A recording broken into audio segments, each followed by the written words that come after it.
আমি খানজানের মাজারে যখন গেলাম, নিয়ত করেছিলাম যে আমি আল্লাহ ওলি বুজুর্গের ওখানে যেয়ে একটু কবর জিয়ারত করব। এই নিয়তেই গেছিলাম। তো যাওয়ার পরে দেখলাম যে ওখানে যে কার্যকলাপগুলো কিছু কিছু পর মানে কিছু সময় পর পর একবার ছাগল আনে, একবার গরু আনে, একবার হাঁস আনে, একবার মুরগি আনে, এইভাবে একটা অশ্লীল কাজগুলো সৃষ্টি হয়। তো আমি গেলাম, আমাকে একজন বলল, কয়েকজন লোক এসে আমাকে বলল, হুজুর আপনি কি কোরআনের হাফেজ?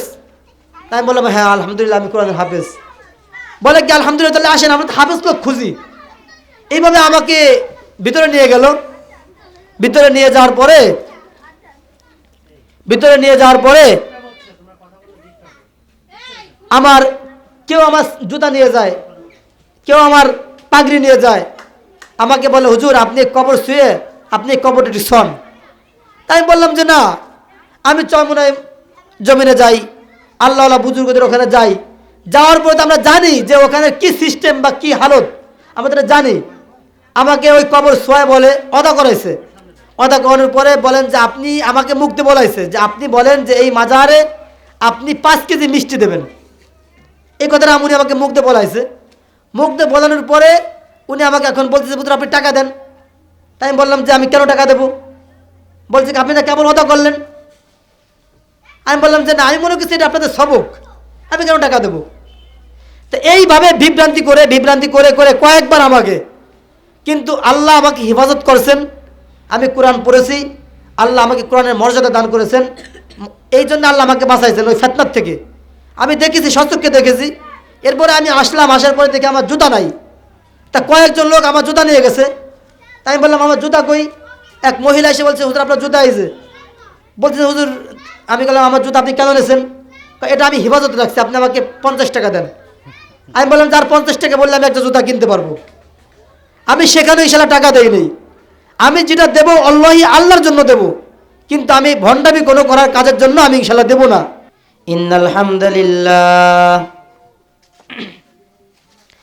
ইন্নাল হামদুলিল্লাহিল আকরাম আল্লাযী খালাকাল ইনসানা ওয়া কাররাম ওয়া আল্লামাহু মিনাল বায়ানি মা লাম ইয়ালাম ফাসুবহানাল্লাযী লা ইহসা ইমতিনালুহু বিল লিসানি ওয়ালা বিল কলাম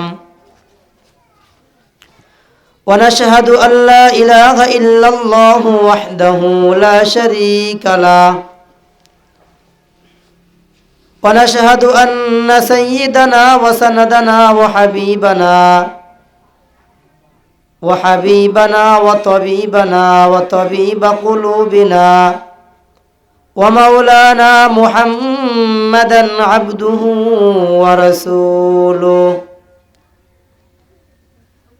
الذي أرسله الله تعالى بالحق بشيرا ونذيرا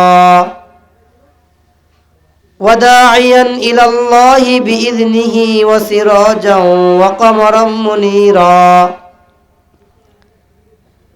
أما بعد فأعوذ بالله من الشيطان الرجيم بسم الله الرحمن الرحيم وأقم الصلاة طرفي النهار وزلفا من الليل إن الحسنات يذهبن السيئات ذلك ذكرى للذاكرين صدق الله مولانا العظيم وصدق رسوله النبي الكريم ونحن على ذلك لمن الشاهدين والشاكرين والذاكرين والحمد لله رب العالمين यही हम सब मुसाफिर हम वही आखिर ठिकाना कोई आगे रवाना है कोई पीछे रवाना बलगल उला बिकमालिही कशफत तुजा बिजमालिही हसनत जमीउ खिसालिही सल्लु अलैहि व आलिहि अल्हम्दुलिल्लाह नौराइल ग्राम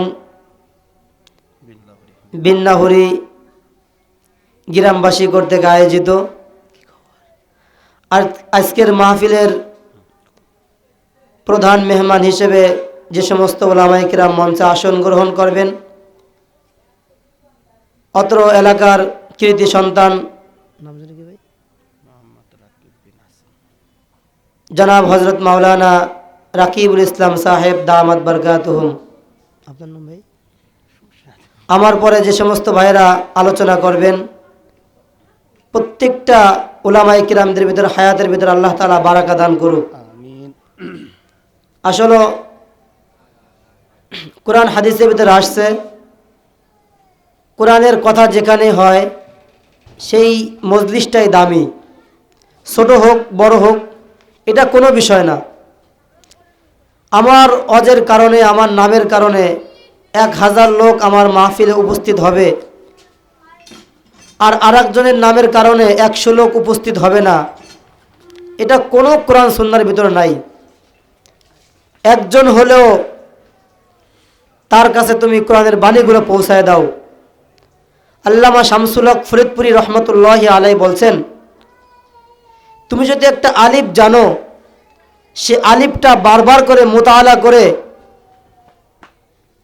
আরেক ব্যক্তির কাছে আলিফের মর্যাদা, আলিফ বললে কি হয় এর মর্যাদাগুলি তাকে তুমি বোঝায় দাও। উলামায়ে কিরাম দাঁড়ে দাঁড়ে মানুষের দাঁড়ে দাঁড়ে যায়। আমাদের একটাই ফিকির, আমরা উম্মতের রাহবার। ইন্নাল উলামা ওয়ারাসাতুল আম্বিয়া, উলামায়ে কিরাম হলো নবীদের ওয়ারিস। হুজুর আকরাম সাল্লাল্লাহু আলাইহি ওয়াসাল্লাম মৃত্যুবরণ করেছেন, কিন্তু তার বিষয়গুলা উলামায়ে কিরামই ধরে রাখছেন। হুজুর আকরাম সাল্লাল্লাহু আলাইহি ওয়াসাল্লাম সাহাবা আজমাইনদের কাছে কোরআনের দাওয়াত দিয়েছেন, এমনকি তায়েফের কাফেরদের কাছে দাওয়াত দিয়েছেন। আবু লাহাব, উতবা, সাইবা, এই কাট্টা কাফের যারা ছিল এদেরকেও কোরআনের দাওয়াত পৌঁছাইছেন। আসলে এই কোরআনের আওয়াজ সবাই শুনে হিদায়াতে আসবে, বিষয়টা এরকম না। যদি সেটাই হইতো, হুজুর আকরাম সাল্লাল্লাহু আলাইহি ওয়াসাল্লামের আপন চাচা আবু লাহাব, এই আবু লাহাব এত বড় একজন কাট্টা কাফের, এই আবু লাহাবকে হুজুর আকরাম সাল্লাল্লাহু আলাইহি ওয়াসাল্লাম মাগরিবের সময় দাওয়াত দিছে, ঈশান নামাজের সময় দাওয়াত দিছে, ফজরের সময় দাওয়াত দিছে, জোহরের সময় দাওয়াত দিছে, সব সময় দাওয়াত দিছে। কাকা, চাচা আপনি তো জাহান্নামে চলে যাবেন আমি জানি, কিন্তু চাচা আপনি একবার কালেমা পড়েন। এই আবু লাহাব এত বড় একটা কাট্টা কাফির ছিল, বারবার করে বলছে মুহাম্মদুর রাসূলুল্লাহ সাল্লাল্লাহু আলাইহি ওয়াসাল্লাম, মুহাম্মদ তুমি আমাকে যেভাবেই যে ঢঙ্গেই তুমি আমাকে কোরআনের দাওয়াতগুলো শোনাও, আমি ঈমান আনবো না, কালেমা পড়বো না। হুজুর আকরাম সাল্লাল্লাহু আলাইহি ওয়াসাল্লাম বারবার করে চাচার হাতে ধরছে, পায়ে ধরছে, চাচা আমি জানি নিঃসন্দেহে আপনি জাহান্নামে যাবেন, চাচা আল্লাহর কসম আপনি যদি একবার কালেমা পড়েন, আমি মক্কা নগরীর কোনো মানুষের কাছে বলবো না, আমি কারো কাছেই বলবো না যে আমার চাচা আবু লাহাব এই ঈমান এনেছে, কালেমা পড়েছে, আমি কারো কাছে বলবো না। আপনাকে শুধু জাহান্নাম থেকে বাঁচানোর জন্য আমি আপনাকে দাওয়াতগুলো দিচ্ছি, আপনি শুধু একবার কালেমা পড়েন, আমি জানবো, আপনি জানবেন, আর আল্লাহ জানবে, আর কেউ জানবে না। কিন্তু এই আবু লাহাব কোনো অবস্থাতেই কালেমা পড়ে নাই। আবু লাহাব হুজুর আকরাম সাল্লাল্লাহু আলাইহি ওয়াসাল্লামকে বারবার করে বলছেন, মুহাম্মদ আমি যদি কালেমা পড়ি তাহলে আমার যে সমস্ত সঙ্গী আছে এরা জেনে যাবে, এরা জানার পরে আমাকে ধিক্কার করবে। হুজুর আকরাম সাল্লাল্লাহু আলাইহি ওয়াসাল্লাম বলছেন, চাচা আমি কারো কাছে বলবো না, কেউ জানবে না। না মুহাম্মদ আমি পড়বই না, আমি জাহান্নামে পড়বো তাও ভালো, কিন্তু আমি মানুষ সমাজে লাঞ্ছিত বঞ্চিত হব না, নাউজুবিল্লাহ। তাহলে হুজুর আকরাম সাল্লাল্লাহু আলাইহি ওয়াসাল্লামের আপন চাচাকেও হুজুর আকরাম সাল্লাল্লাহু আলাইহি ওয়াসাল্লাম এই কোরআনের দাওয়াত দিয়েও তাকে তার নিজের আয়ত্তে আনতে পারে নাই। আর আমরা একদিন ওয়াজ মাহফিল আপনাদের বাসায় এসে সমস্ত মানুষদেরকে আমরা হিদায়াত দিয়ে দেব, হিদায়াত দেওয়ার মালিক একমাত্র আল্লাহ। আমাদের কাজ মানুষের কাছে কোরআনের দাওয়াতগুলো পৌঁছায় দেওয়া, এটা উলামায়ে কিরামদের কাজ, মানুষদের কাছে দাওয়াতগুলো পৌঁছায় দেওয়া। তাহলে নূহ আলাইহিস সালাতু ওয়াস সালাম, ইতিহাস অনেক মা বোনরাও জানে, নূহ আলাইহিস সালাতু ওয়াস সালাম একটা মহল্লার ভিতর 950 বছর পর্যন্ত কোরআনের দাওয়াত দিছে, বারবার করে দাওয়াত দিছে, বৃষ্টির ভিতর দাওয়াত দিছে, রোদ্দুরে দাওয়াত দিছে, জায়গায় জায়গায় মিটিং মিছিল করে মানুষদেরকে দাওয়াত দিছে। কিন্তু ইতিহাসের ভিতরে আসছেন হুজুর আকরাম সাল্লাল্লাহু আলাইহি ওয়াসাল্লাম বলছেন, নূহ আলাইহিস সালাতু ওয়াস সালাম 950 বছর পর্যন্ত দাওয়াত দিছে। কোন কোন রিওয়ায়াতে আসছেন 40 জন লোক হিদায়াতে আসছে, কোন কোন রিওয়ায়াতে আসছে 4000 লোক হিদায়াতে আসছে, কোন কোন রিওয়ায়াতে আসছে একজন লোক হিদায়াতে আসে নাই। তার মানে বিষয়টা এরকম না যে নূহ আলাইহিস সালাতু ওয়াস সালামের কোনো মেহনতের ভিতরে কোনো কমতি ছিল, মেহনতের ভিতরে কি কোনো কমতি ছিল না। তার এখন বিরক্ত হয়ে বলছেন, আল্লাহ আমি এত পরিমাণ নির্যাতিত হই, আমাকে এরা ধিক্কার দিয়ে দিয়ে কথা বলে, আমি এতদিন পর্যন্ত দাওয়াত দেই, মাগরিবের সময় দাওয়াত দেই, আসরের সময় দাওয়াত দেই, একটা লোক আমার দাওয়াত গ্রহণ করে না, আমি এই মহল্লায় থাকবো না, এই মহল্লা ত্যাগ করে আমি চলে যাব। তখন আল্লাহ তাআলা বললেন, নূহ আলাইহিস সালাতু ওয়াস সালাম নবী, তুমি শুধু খালি বারবার করে বলবা, কিন্তু হিদায়াত দেওয়ার মালিক একমাত্র আমি আল্লাহ। পৃথিবীর কোনো মানুষকে হিদায়াত দিতে পারে না। তাই যদি হতো তাহলে তো আবু লাহাব বেঈমান হয়ে কবরে যাইত না, কাফের হয়ে কবরে যাইত না। সে শুধু খালি মানুষের লজ্জায় সে জাহান্নামের আগুনে পড়বে, এটাই তার সিদ্ধান্ত ছিল। তাহলে হুজুর আকরাম সাল্লাল্লাহু আলাইহি ওয়াসাল্লামের ধমক দিয়ে বললেন, চাচা আপনি একবার পড়েন চাচা, আমি কারো কাছে বলবো না চাচা। সে কোনো অবস্থাতেই পড়ল না। তাহলে বোঝা গেল সবাই সবার কথা হিদায়াতে আসবে না, কেউ আসবে কেউ আসবে না, কখন কার কথায় কোন কথা দিলে লাগে যাবে। ফুজাইল ইবনে আওয়াজ রাহমাতুল্লাহি আলাইহি, আপনারা সে জানেন ইতিহাস, সমরকান্দের এক বড় বিখ্যাত ডাকাত ছিলেন। এই ডাকাত শুধু খালি কি করতো, ডাকাতি করতো। কি করতো? শুধু খালি ডাকাতি করতো। এখন ডাকাতি করতো, এখন ওর নাম শুনলে ফুজাইল ইবনে আওয়াজ রাহমাতুল্লাহি আলাইহি, সে ছিল আউলিয়াদের সর্দার।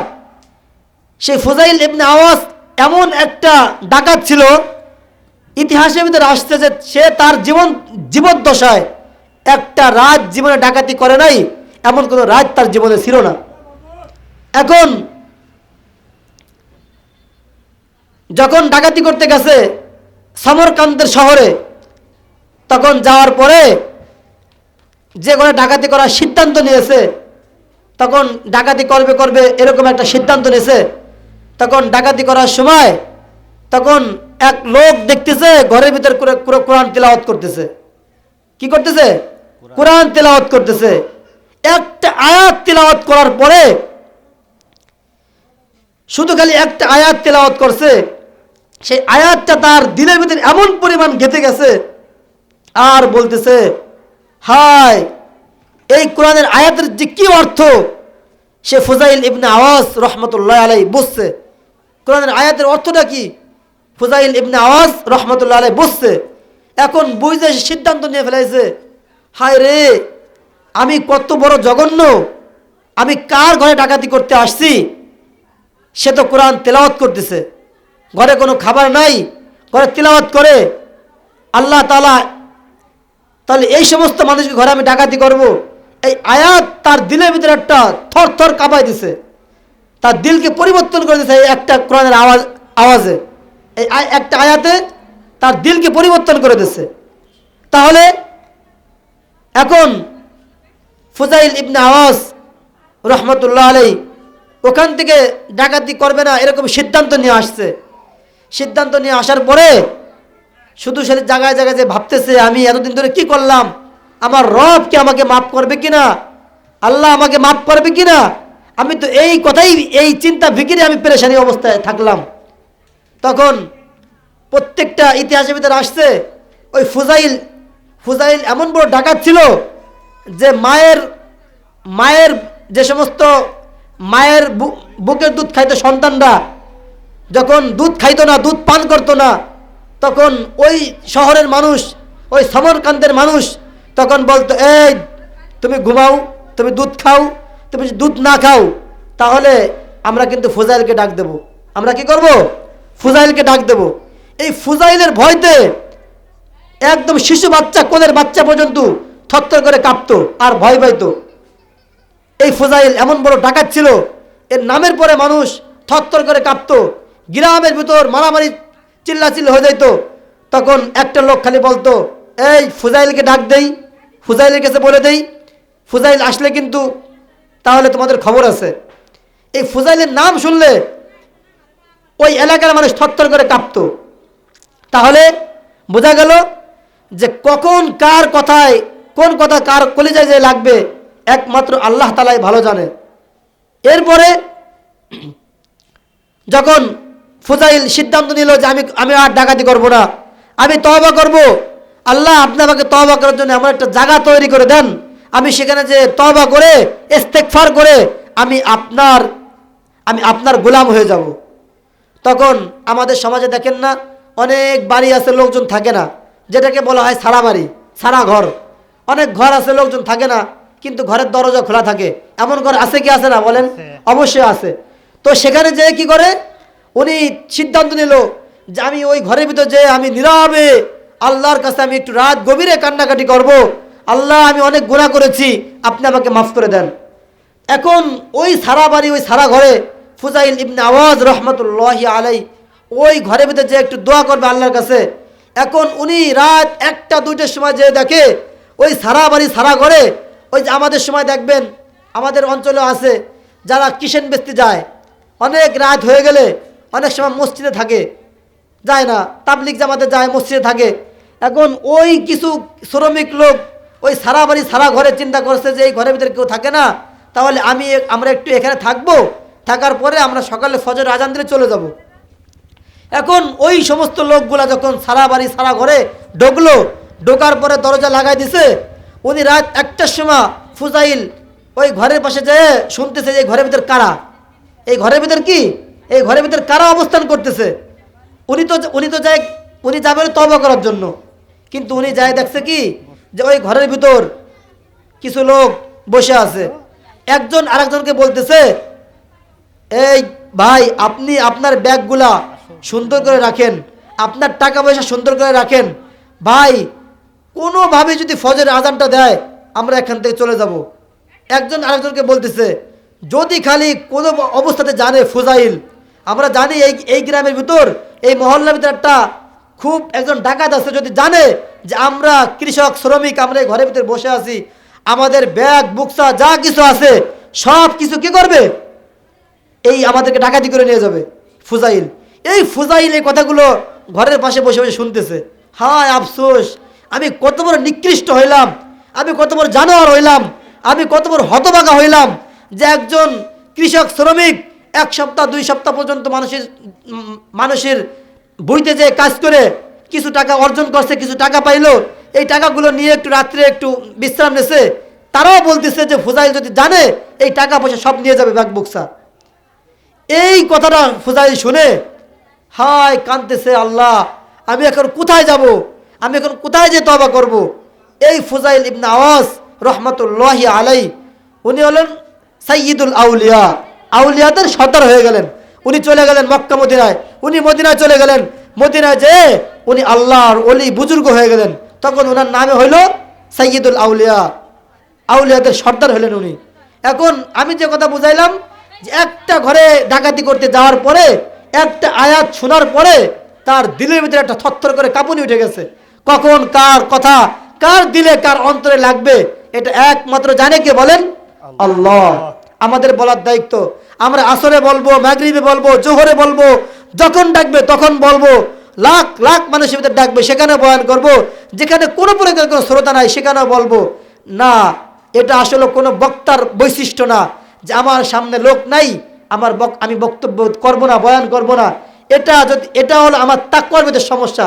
আল্লাহ তাআলা বলছেন লা ইয়ানালুল্লাহা লুহুমুহা ওয়ালা দিমাউহা ওয়ালাকিন ইয়ানালুহুত তাকওয়া মিনকুম কাযালিকা সাখখারাহা লাকুম লিতুকাব্বিরুল্লাহা আলা মা হাদাকুম ওয়া বাশশিরিল মুহসিনিন। অর্থাৎ যদি আমার আল্লাহ তাআলা আমার অন্তরের দিকে আমার চেহারার দিকে তাকান না, আমার পোশাকের দিকে তাকান না, আমার দাড়ির দিকে তাকান না, আমার কোনো কিছুর দিকে তাকান না, একমাত্র আল্লাহ তাআলা তাকান কিসের দিকে বলেন? আমার অন্তরের দিকে, তাকওয়ার দিকে।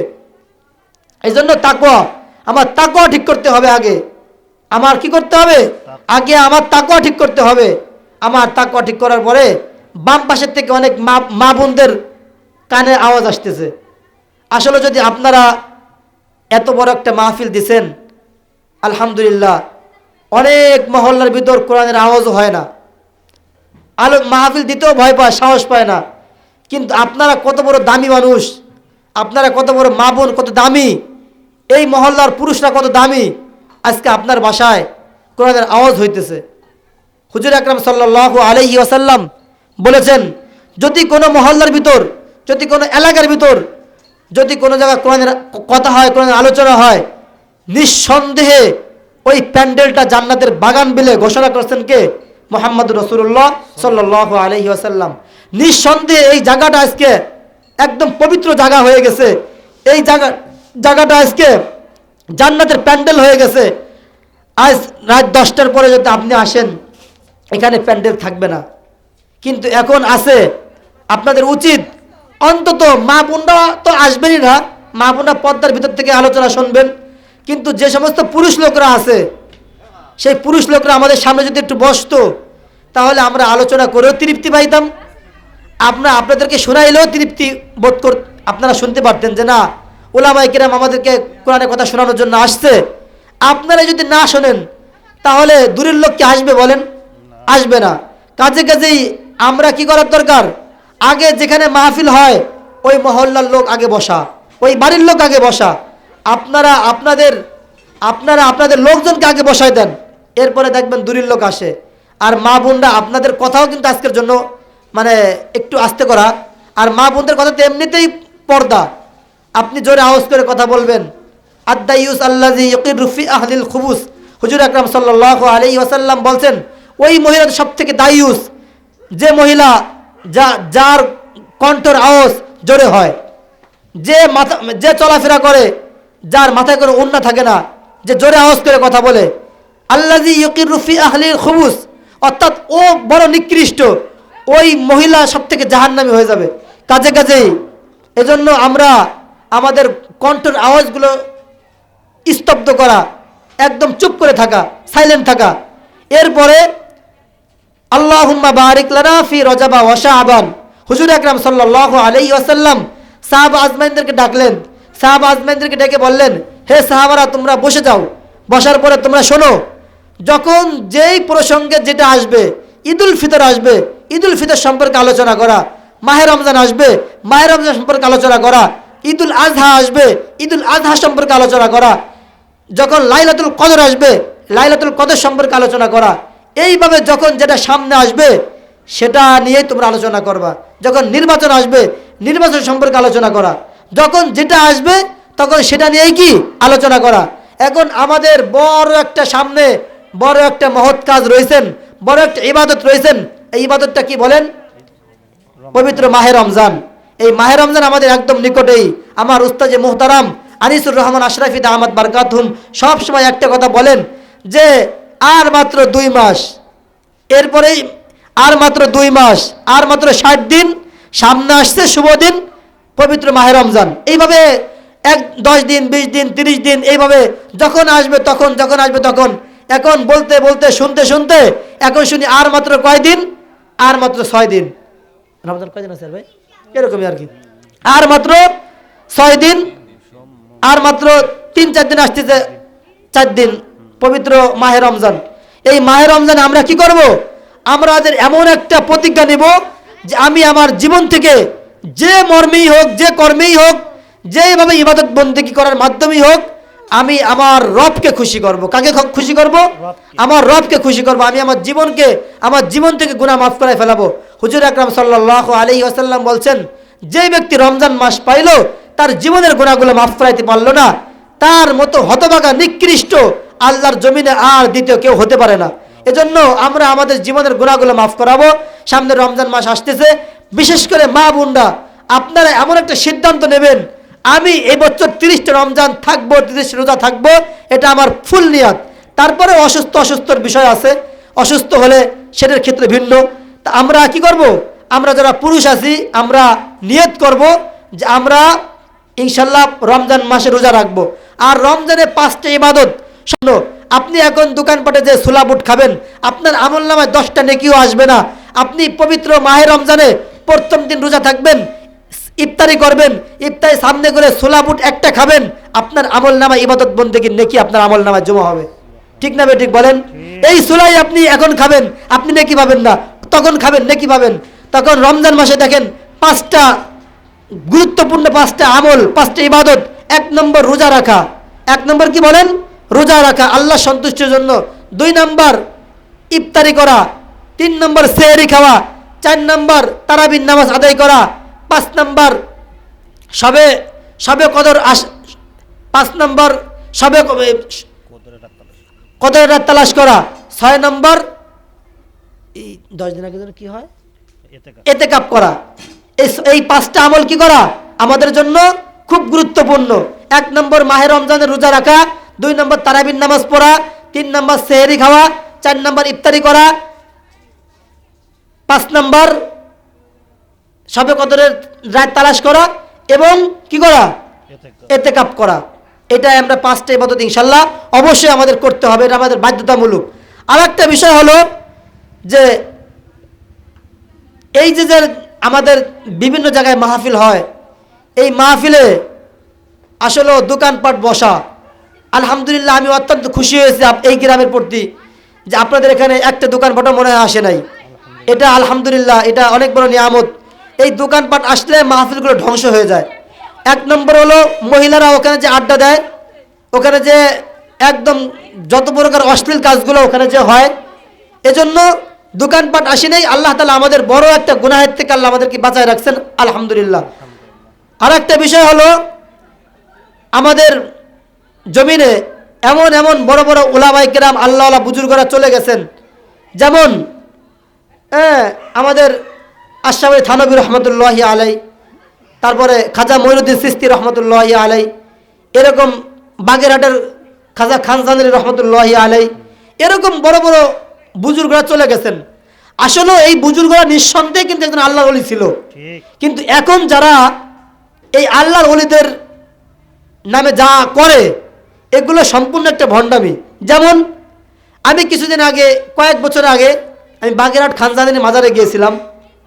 আল্লাহি বিল্লাহি তাল্লাহি, আল্লাহকে একদম হাজির নাজির রেখে বলতে সত্য ঘটনা, আমি খানজানীর মাজারে যখন গেলাম নিয়ত করেছিলাম যে আমি আল্লাহ ওলি বুজুর্গের ওখানে যেয়ে একটু কবর জিয়ারত করব, এই নিয়তেই গেছিলাম।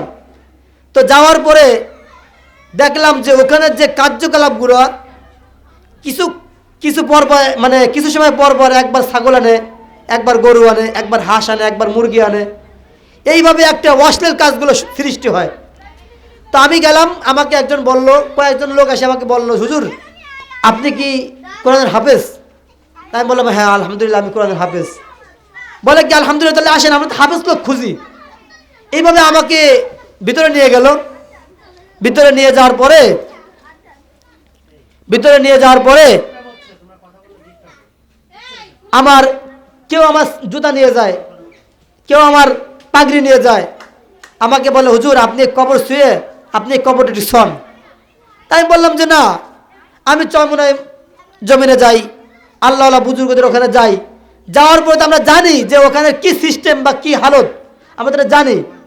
আমাকে ওই কবর শোয়া বলে অদা করাইছে।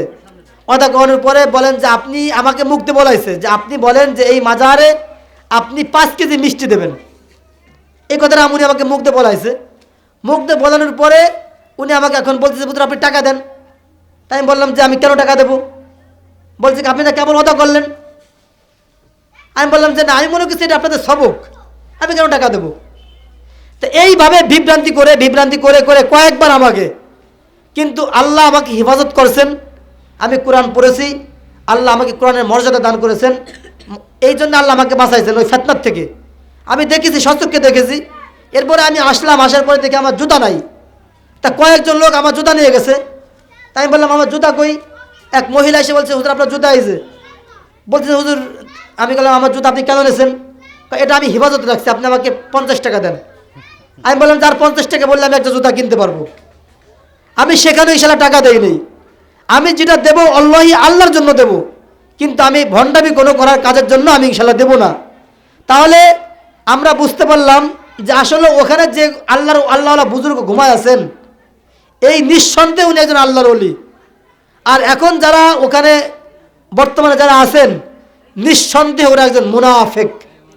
কারণ একমাত্র আল্লাহর নামে যদি কোনো ব্যক্তির নামে কেউ কোনো কিছু করে, তাহলে সেটা শিরক হয়ে যায়। আর শিরকের গুনাহ আল্লাহ তাআলা কখনো মাফ করেন না। ইন্না শিরকা লাযুলমুন আযীম। আল্লাহ তাআলা বলেন আমি বান্দাদের সব গুনাহগুলো মাফ করে দেব, কিন্তু আমি একটা গুনাহ মাফ করব না, সেটা হলো শিরক, আল্লাহর সাথে আমার সাথে কেউ শিরক করা। আসলে আমি বুঝলাম না আপনাদের এখানে কি ওয়াজ মাহফিল না অন্য কিছু? এত পরিমাণ পোলাপান আওয়াজ করে, এই আওয়াজ শুনলে আমরা আলোচনাই করব। যখন বক্তা আলোচনা করে পাশের থেকে কেউ কোনো কথা বললে তার ওয়াজের তাসির নষ্ট হয়ে যায়। আসলে এটা কিন্তু একটা কোরআনের মজমা। কেউ করে বললে সে কেউ জিব্বা কামড় দেয়। বুঝলেন আপনি কি বললেন? এটা আসলে কোন ধরনের আচরণ আমি কিছু বুঝলাম না। এখানে একটা কোরআনের মজমা, এখানে কোরআনের ক্লাস। আমাদের উস্তাদরা সবসময় একটা কথা বলছেন, আমাকে বলছেন, কামরুল যখন তুমি আলোচনা করবা মনে করবা যে ওটা একটা কোরআনের ক্লাস। উস্তাদ তোমাকে পড়াচ্ছে, তুমি পড়তেছো, আমি এখানে ক্লাস করতেছি, ক্লাস করাচ্ছি, আমার ছাত্ররা ক্লাস শুনতেছে, এটা হলো নিয়ম। এখানে এত সুন্দর একটা আলোচনা, এত সুন্দর একটা মজমা আপনারা জমাইছেন, যদি আপনারা এখান থেকে কিছু হাসিল না করতে পারেন, এখানে তো আসলে আলোচনা করতেই পারলাম না। কিন্তু এমনও মজলিস আছে হাজার হাজার মানুষ এদের আলোচনা করে আসছে। আমার বক্তব্য যেখানে হোক, একজন লোক হোক, সে একজন আমার ক্লাসের ভিতরে কোনো বেয়াদবি করতে পারবে না। এটা আমার তবিয়ত। আমার এখানে 1000 লোক আসবে, 1000 লোক আলোচনা শুনবে, এটা আমার তবিয়ত না। একজন লোককে আমি আলোচনা শোনায় যাব, এই একজন লোক আলোচনা শুনে বলবে যে না আলহামদুলিল্লাহ আমরা আলোচনা শুনছি। আমি রাত 12টা পর্যন্ত আলোচনা করলাম, ফজরের নামাজ কেউ জামাতের সাথে পড়লো না।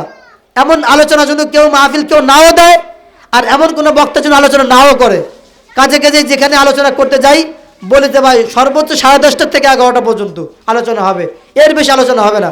এজন্য ভাই আপনাদেরকে উদাত্ত আহ্বান, ভাই আমার তো সময় আপনি লিখে দেন, লিখে দিতে হয়। তো যাই হোক, এখন বিষয়টা হলো মেহেরবানি করে সকলকে উদাত্ত আহ্বান করবো ভাই, প্রত্যেকটা বাচ্চাদেরকে 1, 2, 5 মিনিটের ভিতরে এই মঞ্চের ভিতরে পাঠিয়ে দেবেন ইনশাল্লাহ, প্যান্ডেলের ভিতর। তো যাই হোক, এটা হলো তোমাদেরকে আমি আদেশ করলাম, বাবা কিশোর যুবকরা তোমরা বেয়াদবি করবে না, তোমরা সকলেই প্যান্ডেলে বসে যাও। কোরআনের মজলিস, দামি মজলিস, এখান থেকে তোমাদের কিছু হাসিল করার দরকার। এখানে কোরআনের ক্লাস হচ্ছে, এই আলোচনা তুমি আর পাবা না। কাজে কাজেই এখান থেকে প্রত্যেকটা যুবক, কিশোর যুবকদের এটা শিক্ষা নেওয়া উচিত। আমার মা, আমার আব্বা আমাদেরকে মোবাইল, বড় বড় মোবাইল দিয়ে আমাদেরকে ধ্বংস করে দিয়েছে। আমার মা, আমার আব্বা আমাদেরকে বড় টাচফোন দিয়ে একদম শিশু বাচ্চাদেরকে দিয়ে একদম ধ্বংস করে দিয়েছে। আসলে দেখেন, কোনো একটা বাচ্চা যখন গর্ভের থেকে ভূমিষ্ঠ হয়, তখন কিন্তু ওই বাচ্চা কখনো ইহুদি হয়েও আসে না, খ্রিস্টান হয়েও আসে না, নাসারা হয়েও আসে না। ওই বাচ্চা কিন্তু পবিত্র হয়ে আসে। ওই পবিত্রকে আপনি যেভাবে আপনি গঠন করবেন সেভাবেই কিন্তু সে গঠন হবে। আপনি ওকে সুন্দরভাবে কালেমা পড়াবেন, ও কালেমা পড়বে, ওকে নামাজ শিখাবেন, ও নামাজ শিখবে, ওকে ভালো কিছু শিখাবেন, ও ভালো কিছু শিখবে। ওকে আপনি বেঈমান বানাবেন, ও বেঈমান হয়ে যাবে। দেখেন না, একটা ইহুদি খ্রিস্টানের বাচ্চা যখন ভূমিষ্ঠ হয়, ও কিন্তু ইহুদি হয়ে ভূমিষ্ঠ হয় না, ও কিন্তু একটা মাসুম বাচ্চা হয়ে কিন্তু ভূমিষ্ঠ হয়। যখন ওর মা মাগরিবের আজানের সময়, যখন হিন্দুরা দেখেন না মাগরিবের আজানের সময় একটা উলুধ্বনি দেয়, তখন ওকে ওর কানের ভিতরে ওই আওয়াজগুলো পৌঁছায়, তখন ও হিন্দু হয়ে যায়, খ্রিস্টান হয়ে যায়, নাসারা হয়ে যায়। আর একটা মুমিন মুসলমান যখন ভূমিষ্ঠ হয়, তার কানের ভিতরে কি দেয়? আজান দেয়। আজান দেওয়া মানে আল্লাহু আকবার, আল্লাহু আকবার ওকে শোনাইলো, ও ও মুমিন হয়ে গেল, মুসলমান হয়ে গেল। এখন এরপরে ও মুসলমান হইল, এরপরে কি হইল, ও আস্তে আস্তে আস্তে আস্তে করে এখন আমাদের সমাজে মানুষ মনে করে যে ও মুসলমানই নেই না, ও মুসলমান না, এরকম একটা বিষয় আছে। জি জি এখানে সম্ভবত জামাত হবে আজানের পরে একটু 2-4 মিনিট। জি জি। তো যাই হোক, এখন বিষয়টা আমাদের সমাজের মানুষ মনে করে কি জানেন, যে তুমি মুসলমানই এনেছো, না আমি মুসলমান নেই, তা তুমি মুসলমানই হও নি। বিষয়টা কিরকম নাকি বলেন? না, মুসলমানি নেওয়ার সাথে মুসলমানের কোনো সম্পর্ক নাই। মুসলমানি অনেকেই নেয় না, তাই বলে কি সে মুসলমান না? মুসলমানি নেওয়া একটা সুন্নাত। এখন বিষয়টা হলো মুসলমানি নেওয়া তার মানে সে মুসলমান হয়ে গেল না। মুসলমান হতে হলে তার কিছু আকীদা আছে, যেমন 5 ওয়াক্ত নামাজ পড়া, তার আখলাক ঠিক রাখা, ঈদের নামাজ পড়া, তার আল্লাহর হুকুমগুলো যা আছে সে হুকুমগুলো পরিপূর্ণ আদায় করা। এখন আমরা আমাদের সন্তানদেরকে আমরা তো জাহান্নামের দিকে টাইনে নিচ্ছি। কি করতেছি বলেন? আমরা আমাদের সন্তানদেরকে কি করতেছি? টাইনে নিচ্ছি জাহান্নামের দিকে। আমার আব্বাও যা করছে, আমার আব্বার বয়স 30 বছর, এখনও মনে করেন যে গাঞ্জা সিগারেট খায়, সন্তানও খাচ্ছে। তাহলে আমি আমার সন্তানদেরকে কী শেখাবো বলেন? এজন্য মায়ের কাছ থেকে সন্তান হলো এমন কিছু শিক্ষা নেওয়া, আমার মা কিভাবে চলে এটা আমি দেখি, আমার বাপ কিভাবে চলে এটা আমি দেখি। বিশ্বাস করবেন না, আমার ছোট একটা বাচ্চা আছে, আমি যখন কোনো মাহফিলে যাই, আমার ছোট্ট একটা বাচ্চার বয়স মাত্র 2 বছর। কয় বছর? 2 বছরের বাচ্চা আমার জুতা আমার পায়ে পরায় দেয়। আমার 2 বছরের বাচ্চা আমার পায়ে জুতা পরায় দেয়, কথা বলতে পারে আলহামদুলিল্লাহ। আব্বু তুমি কি ওয়াজে যাচ্ছ? আজান দেছে তো, আজানের সময় সবাই আমরা আজানের করবো ইনশাল্লাহ।